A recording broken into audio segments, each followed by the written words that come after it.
অন্তরে জ্বালা। আরে এরা কারা, কোত্থেকে এলো? এবার এক দফা শেখ হাসিনাকে কবরস্থানে পাঠাতে হবে। ঠিক ঠিক ঠিক ঠিক ঠিক দফা শেখ হাসিনাকে কবরস্থানে পাঠাতে হবে। ঠিক ঠিক ঠিক ঠিক ঠিক ওবায়দুল কাকা শেখ হাসিনাকে কবরস্থানে পাঠাতে চায়, মানে বিষয়টা মিলতেছে না, কোনোভাবে খাপে খাপে মিলতেছে না। কেসটা কি? ওবায়দুল কাদের শেখ হাসিনা, ওবায়দুল কাদের শেখ হাসিনা, এবং কবরস্থানে পাঠাবে, এর মানে তো আমরা ঠিক মতো এখনো বুঝে উঠতে পারি নাই। পালাবো না। কোথায় পালাবো? পালাবো না, প্রয়োজনে ফখরুল সাহেবের বাসায় গিয়ে উঠবো। হ্যাঁ ঠিক ঠিক ঠিক, আপনি মির্জা ফখরুল ইসলাম আব্বাসের বাড়িতে গিয়ে উঠবেন, কারণ সেও অনেকটা আপনার ভাব ধরেছে বর্তমান বাংলাদেশের প্রেক্ষিক রাজনীতিতে, কারণ তারা নির্বাচনের জন্য অলরেডি পাগল। না হলে ঠাকুর গায়ের বাড়ি আছে না, ওই বাড়িতে গিয়ে উঠবো। ঠিক আছে? ঠিক ঠিক, ঠাকুরগাঁওর বাড়িতে গিয়ে উঠবেন, কারণ সে বর্তমানে ঠাকুরগাঁও যায় বা ঢাকাতেও থাকে। আসলে বিএনপির কাছ থেকে মানুষ এরকম আশা করে না যে তাদের মধ্যে একটা ওবায়দুল কাদের মতো লোক সৃষ্টি হবে, সেই সৃষ্টি হয়ে গেল। সে হচ্ছে এই বর্তমান ফখরুল ইসলাম আলমগীর। একটুকু একটা শব্দও বলবো না জমা দেওয়ার।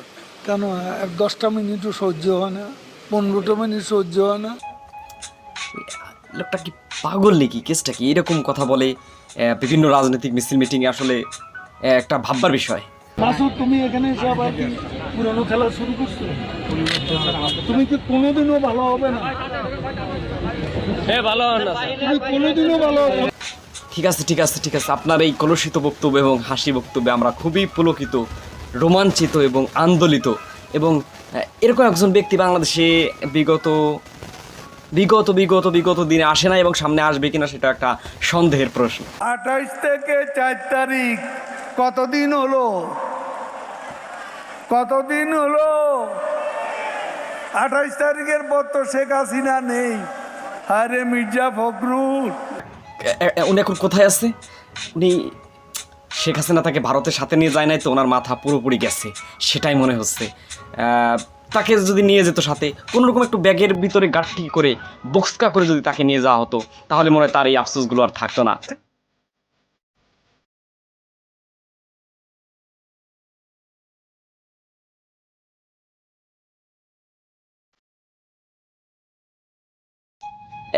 এখন আপনি কোথায়? এখন তো আপনাদেরই অলিগলির পথ কোনো কিছু ভেবে ওঠা খুবই মুশকিলের একটা ব্যাপার হয়ে যাচ্ছে, কারণ অলিগলি আপনারাই নাকি খুঁজে পাচ্ছেন না। কেউ সীমান্ত দিয়ে, কেউ বর্ডার দিয়ে, কেউ পার্শ্ববর্তী দেশে, কেউ মধ্যপ্রাচ্যে, কেউ ইউরোপ, আমেরিকা, কানাডায় আশ্রয় নিয়েছে। হাসিনা ভাগ্যবতী, হ্যাঁ, আল্লাহর ইমানদার বান্দা, এবং সেজন্যই বাংলাদেশ ও 10 নম্বর। ভাগ্যবতী? ইনি যদি হয় ভাগ্যবতী, এরকম একজন স্বৈরাচার ইসলাম বিদ্বেষী ফ্যাসিস্ট সরকার যদি আল্লাহর ইমানদার বান্দা হয়, তাহলে আল্লাহর কলুষিত বান্দা কেমন হতে পারে?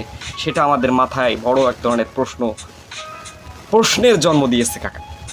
মহাবিপদ সংকেতের মধ্যে তেমন ক্ষয়ক্ষতি সম্মুখীন। স্বপ্ন, এই প্রশ্নের অনেক জবাব দিয়েছি, তুমি জবাব দাও।